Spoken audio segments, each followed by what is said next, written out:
ಗೋಕುಲ್ ಮಸಾಲಾ ರುಚಿ ಮತ್ತು ಸ್ವಾದಿಷ್ಟದ ಪ್ರೀತಿಯ ಸಂಗಮ. ಫಲಿಸಿದ ಪತ್ನಿ ವಿಜಯಲಕ್ಷ್ಮಿ ಪ್ರಾರ್ಥನೆ.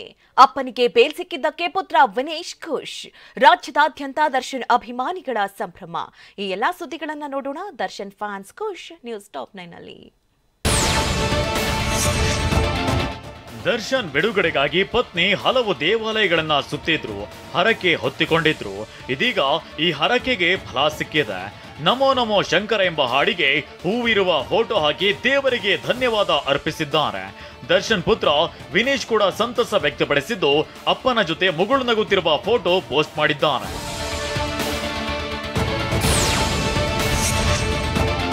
ತನ್ನ ಆಪ್ತರಾಗಿರೋ ದರ್ಶನ್ ಜೈಲು ಸೇರ್ತಿದ್ದಂತೆ ನಿರ್ದೇಶಕ ತರುಣ್ ಸುಧೀರ್ ಬೇಸರಗೊಂಡಿದ್ರು. ಅದರಲ್ಲೂ ದರ್ಶನ್ ಅನುಪಸ್ಥಿತಿಯಲ್ಲೇ ಮದುವೆ ಮಾಡಿಕೊಂಡಿದ್ರು. ದರ್ಶನ್ಗೆ ಬೇಲ್ ಸಿಕ್ಕಿರೋ ಹಿನ್ನೆಲೆ ಸಂತಸವನ್ನ ವ್ಯಕ್ತಪಡಿಸಿದ್ದಾರೆ. ಹನುಮ ಜಯಂತಿ ದಿನವೇ ಬೇಲ್ ಸಿಕ್ಕಿದ್ದು ದಾಸನ ಆರೋಗ್ಯ ಸುಧಾರಿಸುತ್ತಿದೆ ಅಂತ ಹೇಳಿದ್ದಾರೆ. ಬಹಳ ಖುಷಿ ಇದೆ ನಮಗೆ. ತುಂಬಾ ಒಳ್ಳೆ ಪಾಸಿಟಿವ್ ನೋಟ್ ಇವತ್ತು. ಹನುಮ ಜಯಂತಿ ಅಂದ್ರೆ ಹನುಮಂತ ನಮ್ದವರು, ಆಂಜನೇಯ ನಮ್ದವರು ಯಾರನ್ನೂ ಕೈ ಬಿಡಲ್ಲ ಅಂತ ಹೇಳ್ತಾರಲ್ಲ, ಹಾಗೆ ಇವತ್ತಿನ ದಿನಾನೇ ಅದೊಂದು ಅದ್ಭುತವಾದಂಥ ಸುದ್ದಿ ನಮಗೆ. ದರ್ಶನ್ಗೆ ಬೇಲ್ ಸಿಗಲು ಶ್ರಮಿಸಿದ್ದ ಧನ್ವೀರ್ ಕೂಡ ಖುಷಿಯಾಗಿದ್ದಾರೆ. ಉಸಿರು ಇರುವವರೆಗೂ ಇರ್ತೀವಿ ನಿಮ್ಮಿಂದೆ ಅಂತ ಪೋಸ್ಟ್ ಮಾಡಿದ್ದಾರೆ. ಇನ್ನು ದರ್ಶನ್ಗೆ ಆಪ್ತರಾಗಿರೋ ಸಂಗೀತ ನಿರ್ದೇಶಕ ಹರಿಕೃಷ್ಣ ನಿನ್ನೆ ಆಸ್ಪತ್ರೆಗೆ ಭೇಟಿ ನೀಡಿ ದರ್ಶನ್ ಆರೋಗ್ಯವನ್ನ ವಿಚಾರಿಸಿದ್ದಾರೆ.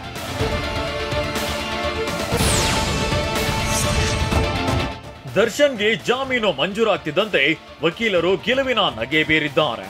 ಪವಿತ್ರ ಗೌಡ ಪರ ವಕೀಲೆ ಶಿಲ್ಪಾ, ನಾಗರಾಜ್ ಪರ ವಕೀಲ ಲಕ್ಷ್ಮೀಕಾಂತ್ ಹಾಗೂ ಜಗದೀಶ್, ಅನುಕುಮಾರ್ ಪರ ವಕೀಲ ರಂಗನಾಥ್ ರೆಡ್ಡಿ ಸಹ ಸಂತಸವನ್ನ ವ್ಯಕ್ತಪಡಿಸಿದ್ದಾರೆ.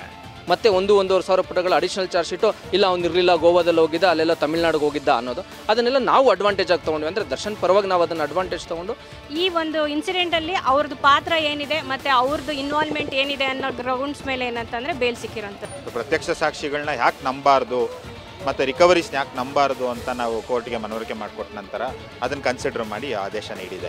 ನಾವು ಪ್ರಮುಖವಾಗಿ ಅಪಹರಣ ಮತ್ತು ಕೊಲೆಗೆ ಸಂಬಂಧಪಟ್ಟಂತೆ ನಮ್ಮ ವಾದವನ್ನು ನಾವು ನ್ಯಾಯಾಲಯದ ಮುಂದೆ ಮಂಡಿಸಿದ್ವಿ. ದರ್ಶನ್ ಜೊತೆಗೆ ಪ್ರಕರಣದ A1 ಆರೋಪಿ ಪವಿತ್ರ ಗೌಡಗೂ ರಿಲೀಫ್ ಸಿಕ್ಕಿದೆ. ಪುತ್ರಿಗೆ ಬೇಲ್ ಸಿಕ್ತಿದ್ದಂತೆ ತಾಯಿ ನಿಟ್ಟುಸಿರು ಬಿಟ್ಟಿದ್ದಾರೆ. ಆರೋಪಿಗಳಾದ ಜಗದೀಶ್ ಮತ್ತು ಅನುಕುಮಾರ್ಗೆ ಜಾಮೀನು ಸಿಕ್ಕಿರೋದಕ್ಕೆ ಪೋಷಕರು ನಿರಾಳರಾಗಿದ್ದಾರೆ. ಖುಷಿ ಆಯ್ತು, ತುಂಬಾ ಖುಷಿ ಆಯ್ತು. ಅಷ್ಟೇ, ನಮಗೆ ಎಷ್ಟು ಕಷ್ಟ ಇತ್ತೇನೋ ನಮಗೆ ಗೊತ್ತು. ಏನು ಇವತ್ತು ರಿಲೀಸ್ ಆಗಿದ್ದೇನೆ ಅಂತ ಸುದ್ದಿ ಕೇಳಿದ್ರೆ ಸಂತೋಷ ಆಯ್ತು ಸರ್. ಅಷ್ಟು ದಿನ ಕಳೆದು ಏನು ಮಾಡ ನನ್ನ ಮಗ ಬಂದ ನನ್ನ ಸಾಕ್ತಾರೆ. ಈ ಗ್ಯಾಂಗ್ಗೆ ಜಾಮೀನು ಸಿಕ್ಕಿರೋದ್ರ ವಿಚಾರವಾಗಿ ರೇಣುಕಾ ಸ್ವಾಮಿ ತಂದೆ ಕಾಶಿನಾಥಯ್ಯ ಪ್ರತಿಕ್ರಿಯಿಸಿದ್ದಾರೆ. ತಾತ್ಕಾಲಿಕವಾಗಿ ಆರೋಪಿಗಳಿಗೆ ಜಾಮೀನು ಆಗಿರಬಹುದು, ಆದ್ರೆ ಅಂತಿಮವಾಗಿ ಆರೋಪಿಗಳಿಗೆ ಶಿಕ್ಷೆ ಆಗುವ ನಂಬಿಕೆ ಇದೆ ಅಂತ ಹೇಳಿದ್ದಾರೆ. ತಾತ್ಕಾಲಿಕವಾಗಿ ನಮಗೆ ಅವ್ರಿಗೆ ಏನಾದರೂ ಬೇಲ್ ಆಗಿರ್ಬೋದು, ಆದರೆ ಅಂತಿಮವಾಗಿ ಯಾರು ತಪ್ಪಿಸ್ತಿದ್ದಾರೆ ಅವ್ರಿಗೆ ಶಿಕ್ಷೆ ಆಗುತ್ತೆ ಅಂತ ಪೂರ್ಣ ನಂಬಿಕೆ ಇದೆ. ನಟ ದರ್ಶನ್ಗೆ ಜಾಮೀನು ಸಿಕ್ಕಿರೋದು ಅವರ ಅಭಿಮಾನಿಗಳಲ್ಲಿ ಸಂಭ್ರಮಕ್ಕೆ ಕಾರಣವಾಗಿದೆ. ನಿನ್ನೆ ಬೆಂಗಳೂರಿನ BGS ಆಸ್ಪತ್ರೆ ಮುಂದೆ ಅಭಿಮಾನಿಗಳು ಜಮಾಯಿಸಿದ್ರು, ಪಟಾಕಿ ಸಿಡಿಸಿ ಸಂಭ್ರಮಿಸಿದ್ರು.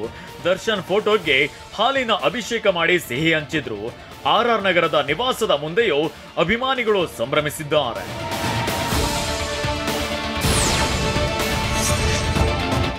ದರ್ಶನ್ಗೆ ಬೇಲ್ ಸಿಕ್ಕಿದ್ದಕ್ಕೆ ಮಂಡ್ಯದ KR ಪೇಟೆಯಲ್ಲಿ ಅಭಿಮಾನಿಗಳು ಸಂಭ್ರಮಿಸಿದ್ದಾರೆ. ದರ್ಶನ್ ಫೋಟೋ ಹಿಡಿದು ಪಟಾಕಿ ಸಿಡಿಸಿ ಘೋಷಣೆ ಕೂಗಿದ್ದಾರೆ. ಹುಬ್ಬಳ್ಳಿಯಲ್ಲಿ ದರ್ಶನ್ ಫ್ಯಾನ್ಸ್ ದಾಸನ ಪರ ಜೈಕಾರ ಕೂಗಿ ಸಿಹಿ ಹಂಚಿ ಸಂಭ್ರಮಿಸಿದ್ದಾರೆ.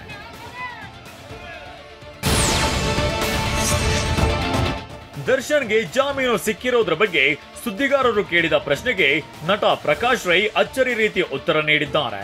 ನಿನ್ನೆ ಮೈಸೂರಿನ ಪತ್ರಕರ್ತರ ಭವನದಲ್ಲಿ ಸುದ್ದಿಗೋಷ್ಠಿಯಲ್ಲಿ ಮಾತನಾಡಿದ ಅವರು, ನಾನು ಮಕ್ಕಳ ಬಗ್ಗೆ ಮಾತನಾಡಲು ಇಲ್ಲಿಗೆ ಬಂದಿದ್ದೇನೆ, ಕಳ್ಳನ್ ಮಕ್ಕಳ ಬಗ್ಗೆ ಮಾತನಾಡಲು ಬಂದಿಲ್ಲ ಅಂತ ಹೇಳಿದ್ದಾರೆ. ಮಕ್ಕಳ ಬಗ್ಗೆ ಮಾತಾಡಕ್ ಬಂದಿದ್ದೀನಿ, ಕಳ್ಳನ್ ಮಕ್ಕಳ ಬಗ್ಗೆ ಅಲ್ಲ, ಮಕ್ಕಳ ಬಗ್ಗೆ ಮಾತ್ರ ಮಾತಾಡೋಣ.